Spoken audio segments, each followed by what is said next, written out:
잘 오셨습니다. 환영합니다. 네, 한 번 더 인사하겠습니다. 주님의 이름으로 축복합니다.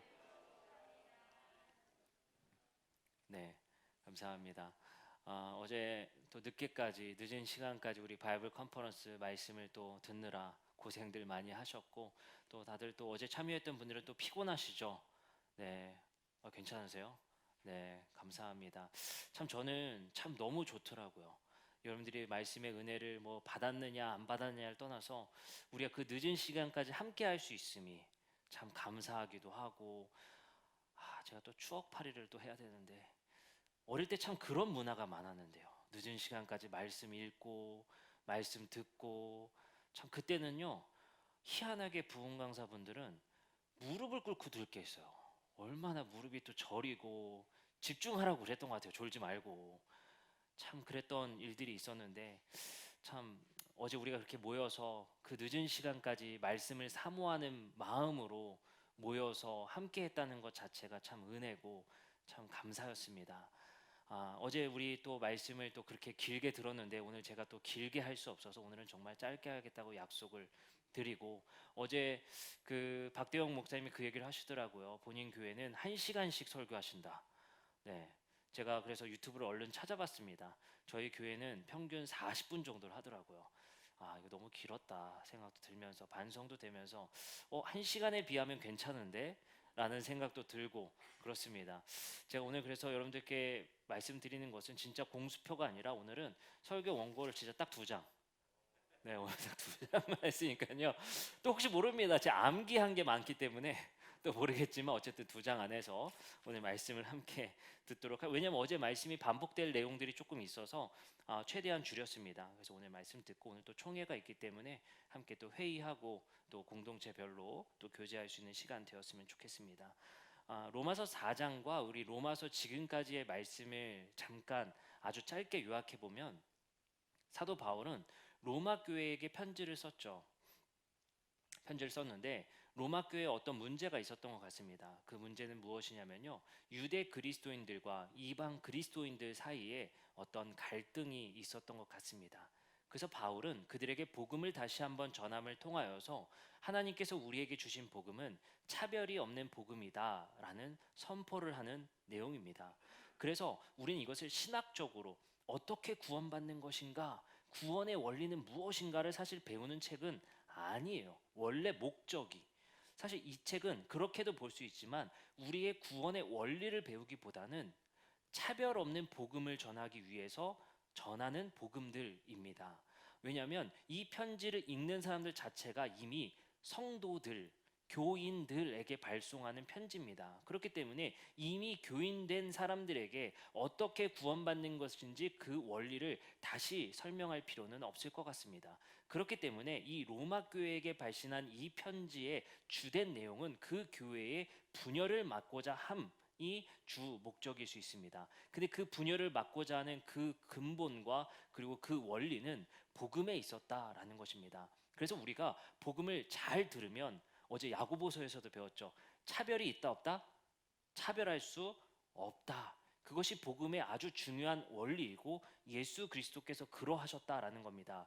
그래서 교회 내에 있는 어떤 재산이나 또 물질, 직분, 어떠한 기준으로 살아도 우리 안에 차별이 있어서는 안 된다라는 것이 성경의 일관된 내용입니다. 그 말씀을 중심으로 우리가 계속 말씀을 들었습니다. 근데 유대인들이 그러면 어떤 차별을 했단 말입니까? 아마도 유대인들은 그랬던 것 같습니다. 우리는 아브라함의 직후손이다라는 겁니다. 육신의 혈통이라는 것이죠. 너희도 아브라함의 자손으로 예수 그리스도께서 너희들을 우리 안으로 편입시켰으니, 그리고 우리 안으로 입양되어졌으니 너희도 아브라함의 자손이긴 하지만 우리는 혈통으로서 아브라함의 자손이다라는 우월감이 있었던 것 같습니다. 그 우월감 안에는 이런 것이 있습니다. 우리는 할례를 했고 안식일을 준수하며 우리는 음식을 가려 먹는 이러한 규정들을 통해서 우리가 아브라함의 자손임을 증명할 수 있다라는 것이 유대 그리스도인들의 핵심적인 사고이자 우월감이었던 것 같습니다. 거기에 따른 이방인들은 박탈감을 느끼는 겁니다. 내가 하나님의 자손이지만 여기서도 레벨이 있는 것인가? 나는 좀 저등한 것인가? 이런 생각을 갖게 되는 것입니다. 내가 고등한 신앙인이 되려면, 내가 고등한 아브라함의 자손이 되려면 할례까지 해야 되는 것인가? 근데 그걸 넘어서기엔 너무 극복하기 어려운 거예요. 그리스인들에겐, 로마인들에겐 할례라는 문화가 없고, 그들에게는 음식을 가려먹는 문화가 없으며, 그들에게는 안식일을 쉬라는 그런 명령조차 없는 것이 로마인들이었습니다. 그들에겐 너무 낯설었기 때문에 그것을 넘어서기엔 너무 어려웠다는 것입니다. 근데 유대인들이 가지고 있었던 그 전통과 규정에 의해서 이방인들은 박탈감을 느끼며 교회에서 차별감을 느끼게 됩니다. 서로 간에 이런 문제와 갈등에 의해서 바울은 이렇게 논리를 펼치게 됩니다. 유대인이나 이방인이나 모두 믿음으로 하나님의 자손임을 증명할 수 있다라는 것이 바울의 핵심적인 사고입니다. 근데 그 믿음은 무엇이냐라는 것을 우리가 지금까지 아주 길게 배웠어요. 근데 그것을 우리가 어떻게 정리를 할 수 있냐면요. 하나님께서는 우리를 위해서, 우리가 아브라함의 자손이 되게 하기 위해서 하나님께서는 자신의 의로운 행동을 하십니다. 그것이 무엇이었죠? 하나님이 아브라함에게 약속했던 모든 족속이 너로 말미암아 복을 얻게 하겠다라는, 온 인류가 하나님의 백성으로 만들겠다는 그 약속을 지키시기 위해서 하나님은 한 가지 필요한 행위를 하십니다. 그것이 바로 예수 그리스도의 십자가적 죽음입니다. 우리는 예수 그리스도의 이 십자가의 죽음을 어떻게 표현했죠? 예수님의 신실하신 죽음이었다. 예수님의 신실한 순종의 행위였다라고 우리는 읽게 되는 것입니다. 그렇다면 하나님은 모든 족속이 하나님의 백성으로 삼겠다는, 온 인류가 하나님의 자손으로 삼겠다는 그 약속을 어떤 방법으로 지키셨다고요? 당신의 아들의 순종으로 말미암아 모든 인류를 하나님의 백성으로 삼으실 수 있었다는 것입니다. 그래서 우리는 그 하나님의 열심과 예수 그리스도의 순종에 감화될 수밖에 없는 거죠. 하나님이 이마만큼 우리를 사랑하셨단 말인가? 라는 거예요. 그래서 우리는 성경 구절에 이런 말씀이 있습니다. 하나님이 세상을 이처럼 사랑하셨단 말이에요. 근데 여기서 우리가 좀 변환해야 될 게 있습니다. 하나님이 세상을 이처럼 사랑하셨다에, 여기서 이처럼이라는 헬라어적 표현은 많이 사랑하셨다는 표현이 아니에요. 이와 같이 사랑하셨다는 표현이요. 이와 같이 사랑하셨다는 건 뭐예요? 어떤 방법으로 사랑하셨는지를 말하는 거예요.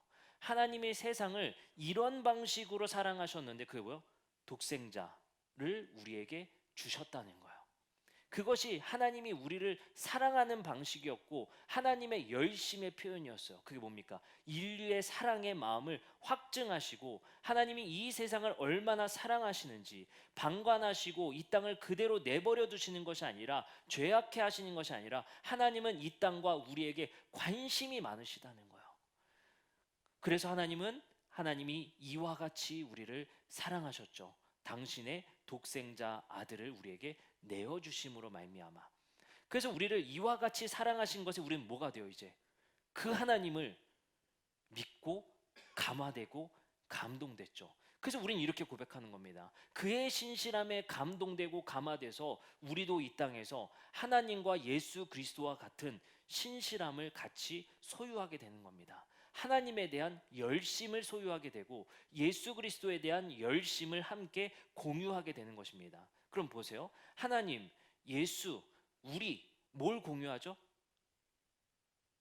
열심을 공유하는 거예요. 신실함을 공유하는 겁니다. 하나님의 신실함, 예수 그리스도의 순종의 신실함, 그리고 우리의 신실함이라는 한 가족됨의 정체성의 DNA를 공유하는 거예요. 그게 뭡니까? 하나님께서 우리를 위해 신실하셨던 것, 예수 그리스도가 우리를 위해 신실하셨던 것, 우리가 이웃을 위해 신실한 삶을 사는 것, 그것이 공유되는 거예요. 그 정체성이 우리가 함께 소유하고 함께 공유하는 것만이 하나님의 자손됨의 증거다라고 말하는 거예요. 할례는 했지만 이 DNA가 없으면, 이 정체성을 함께 공유하지 않으면 너를 아브라함의 자손이라 볼 수 없다는 거예요. 다시 한번 봅니다.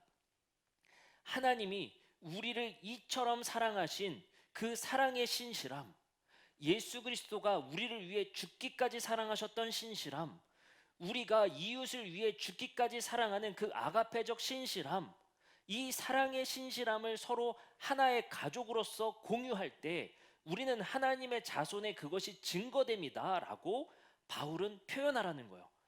근데 유대인들은 얘기하는 것이죠. 그거는 다 배제한 채 이웃에게 강도짓하고 이웃에게 함부로 하고 이방인들을 차별하면서 우린 뭐 했다는 거야? 할례한 게 증표야. 근데 바울은 얘기하는 겁니다. 너는 하나님과 예수 그리스도의 그 신실한 그 마음의 정체성을 공유하지 못한 자들이다. 너희가 어떻게 하나님의 백성이라 증거할 수 있겠냐라고 말을 하는 것입니다. 그러면 우리가 믿어요, 믿음이에요 라고 말하는 것이 무엇을 공유하는지 알겠죠? 믿음이라는 것이. 그래서 어제 강사님도 그걸 강조하는 거예요. 우리가 믿는 것이 단순히 지적 동의, 믿습니다, 믿습니다 하는 것이 아니라 뭐래요? 신실한 거다. 신실하다고 봐야 된다라고 얘기를 하는 거예요. 그래서 예수 그리스도 당신의 신실함이 굉장히 중요하다라고 우리가 표현을 하는 겁니다. 자, 그러면 이제 우리가 어떤 것이 로마서의 쟁점인지 잘 아시겠죠? 우리가 소유해야 되는 게 무엇인지 알겠죠? 그러면 우리가 이제 그리스도인 되었습니다라고 말할 때 종교란에 그리스도인, 개신교, 기독교라고 쓰는 것이 아니라 우리 안에 무엇을 소유했느냐고 물으시겠다는 거예요. 무엇이요? 신실함이 있냐는 거예요. 하나님에 대한 열심, 예수 그리스도에 대한 열심의 표현이 뭐예요? 이웃을 죽기까지 사랑하겠느냐. 내가 십자가의 그 희생을 통해 보여준 그 너희들을 위해 죽기까지 순종했었던 그 순종이 너희들에게 정체성이 있느냐라고 묻는 것이 우리가 유일하게 하나님의 백성임을 증표할 수 있는 정체성이라는 겁니다. 그것을 우리는 로마서에서 믿음이다라고 말을 하는 거예요. 자, 그러면 이 말씀을 중심으로 이제 좋습니다. 우리가 여겨졌어요. 우리가 하나님의 백성으로 그 정체성을 소유했습니다. 있으시죠? 있죠? 있죠. 근데 이게 우리는 그래서 아픈 일을 보고 어려운 일을 보고 낙심한 일을 보고 실패한 일을 봤을 때 마음이 미어지는 거예요. 근데 그 미어짐을 제가 뭐라고 보냐면요, 예수 그리스도가 십자가에 달려 죽으시기 전에 신문 받을 때 베드로와 눈이 마주치잖아요. 저는 그 눈으로 항상 마음을 다시 한번 생각해 봅니다. 베드로와 언제 눈 마주치는 줄 아세요? 눈 맞춤이 부인하고 있을 때요. 자신에게 불신실했을 때 그와 눈 맞춤을 한단 말이에요. 그리고 베드로에게 부활하셔서 나타나셔 내가 나를 사랑하느냐. 이게 예수가 보이신 죽기까지의 사랑이에요. 우리가 이웃을 사랑할 때 그 이웃들이 우리에게 때론 배신할지라도, 때론 우리를 아프게 할지라도, 때론 우리를 모욕할지라도 그 눈맞춤의 사랑이 여전한 예수 그리스도의 그 신실한 아가페적 사랑이라는 거예요. 여러분들 이렇게 정리해야 우리 기독교가 진짜 사랑의 종교다라고 말할 수 있는 거 아닙니까? 우리는 항상 이렇게 말해요. 믿음의 종교다. 그쵸? 믿음과 사랑은 분리될 수밖에 없어요. 믿음은 행위가 아니고 사랑은 행위잖아요. 사랑의 행위를 하는 거고 믿음은 행위가 아니래요. 그럼 도대체 무슨 종교입니까? 택이라는 게 아니에요. 우리는 하나님께 신실한 종교고 그 신실함의 표현이 사랑이라는 거예요. 같은 겁니다. 같은 거. 믿음의 종교와 사랑의 종교가 있는 게 아니라. 그래서 우리에게 그 말씀을 우리의 정체성을 여겨주신다는 거예요. 근데 하나님은 바울을 통해 이것을 한 번 더 우리에게 감동을 주십니다. 그래, 이방인들은 이제 한껏 지금 이제 마음이 좋아졌을 거예요. 위로가 됐을 거예요. 그래, 아니지, 맞잖아, 아니었잖아. 우리의 정체성은 믿음이었잖아. 우리 그렇게 살고 있잖아. 라고 응원되어졌을 겁니다. 그러면서 이제 바울은 그들에게 한 가지 중요한 메시지를 던집니다. 제가 읽어드리는 말씀에 어떤 표현이 반복되는지를 보세요. 아시겠죠? 제가 읽어드립니다. 성경이 무엇을 말하느냐? 아브라함이 하나님을 믿음에 그것이 그에게 의로 여겨진 바가 되었느니라. 일하는 자에게는 그 삭시 은혜로 여겨지지 아니하고 보수로 여겨지거니와 그런즉 이 복이 할례자에게나 혹은 무할례자에게도냐 무릇 우리가 말하기를 아브라함에게는 그 믿음이 의로 여겨졌다 하노라. 그런즉 그것이 어떻게 여겨졌느냐 할례시냐 무할례시냐 할례시가 아니요 무할례시니라. 그러므로 그에게 그것이 그에게 의로 여겨졌느니라. 그에게 의로 여겨졌다 기록된 것은 아브라함만 위한 것이 아니요. 여러분들 뭐가 반복돼요? 이 짧은 구절 속에 여겨졌다. 근데 저는 이렇게 말하는 거예요. 그래, 우리의 정체성의 공유가 중요한데 그렇다고 이방인 너희들이 잘해서가 아니야. 너희가 무엇을 해서가 아니야. 하나님이 그저 너희들을 그렇게 여겨주신 거야. 그러니 유대인이나 이방인이나 누가 이것을 가지고 불만을 표현할 수 있겠냐는 거예요. 저는 이런 불만과 가깝지 않겠습니까? 제가 지금 죽기까지 신앙생활을 했다고 보세요. 이렇게 열심히 신앙생활하고 하나님을 위해 신실하게 살았는데 누군가는 임종전에 세례받고 구원을 받았어요. 이것보다 억울한 일이 어디 있습니까? 저는 지금 40년 평생을 11조를 하고 있는데 임종전에 세례받고 구원받았는데 그거 얼마나 땡큐입니까? 즐길 거 다 즐기다가. 근데 오늘 본문에서도 비슷한 불만이 생길 수 있다는 거예요. 우린 아브라함의 자손으로 할례하고 안식법 지키고 음식법 지키고 지금까지 한 건 뭐냐는 거예요. 이 율법에 의미가 없지 않냐는 거예요. 회의감이 드는 겁니다. 근데 하나님께서 말씀하시는 거예요. 이방인은 이것을 통해 우쭐대지 말고 유대인은 이것을 통해 박탈감을 여기지 마라. 하나님이 그저 자격 없는 자들에게 여겨주시는 거다. 그것은 유대인이나 이방인이나 마찬가지라고 얘기를 하는 거예요. 그리고 말씀을 이어서 갑니다. 로마서 4장 7절부터 8절입니다. 불법이 사함을 받고 죄가 가리워짐을 받는 사람들은 복이 있고 주께서 그 죄를 인정하지 아니하실 사람은 복이 있도다 함과 같으니라. 4장 18절입니다. 아브라함이 바랄 수 없는 장에 바라고 믿었으니 이는 내 후손이 이와 같으리라 하신 말씀을 많은 민족이 조상이 되게 하려 하심이라. 여기서 공통된 논지는 하나님이 여겨주셨을 뿐이지 자격 없어. 그러면서 뭐라고요? 불법이 사함을 받고 죄가 가려졌다는 거예요. 너희들이 죄가 없어서 잘해서 예수 그리스도를 통해 너희들을 이런 방법으로 신실하게 순종하고 사랑해 주신 것이 아니라 너희들이 자격이 갖춰지지 않았을 때, 자격이 없었을 때 하나님이 행동하시고 베풀어 주신 은혜야 라고 말하는 거예요. 우리는 이 은혜를 어떤 은혜라고 불렀습니까? 비상응적 은혜라는 거예요. 당시의 로마 시대는 은혜를 베푼다는 것은 상응하는 은혜라고 말씀드렸습니다. 예를 들어서 이런 거예요. 제가 발렌타인데이 때 초콜릿을 줘야 제가 사탕을 받을 수 있듯이 서로 주고받는 개념이 당연한 은혜의 개념인 겁니다. 지금도 마찬가지죠. 당시에도 마찬가지죠. 거저주는 은혜 자체의 개념이 없어요. 거저주는 은혜라는 그거 선물로서의 은혜의 개념, 공짜, 이게 선물이다라고 보는 개념은 현대적 개념입니다. 그것이 왜 현대적 개념이냐면요, 자본주의 사회에서는 당연히 물질의 재화가 서로 교환되어지는 법칙이 있단 말이에요. 당연한 거죠. 근데 이것을 하지 않고 내가 줬는데 받을 생각 안 하고 그냥 줬어요. 무명으로. 이게 선물이라고 규정을 내리게 된 거예요. 근데 당시에는 이런 개념이 아니에요. 무조건 주고받는 것이 선물이고 은혜예요. 합당한 자에게 주는 것이 은혜란 말이에요. 받을 만한 사람에게 주는 게 은혜란 말이에요. 바울도 이 세계관에서 살았을 사람이고 이 세계관에서 살았던 자들에게 편지를 썼단 말이에요. 그러면서 말하는 거예요. 자격 없는 자들에게 주신 은혜다라고 말하는 거예요. 우리가 그 신실함의 정체성을 공유할 수 있었던 건 뭐예요? 예수가 먼저 우리를 위해 신실하게 하셨으니까, 먼저 베푸시고 먼저 은혜를 우리에게 주셨으니까 우리에게 기회가 있었던 거잖아요. 근데 기회 받은 우리가 자격이 있었다고요? 자격이 없었다는 거예요.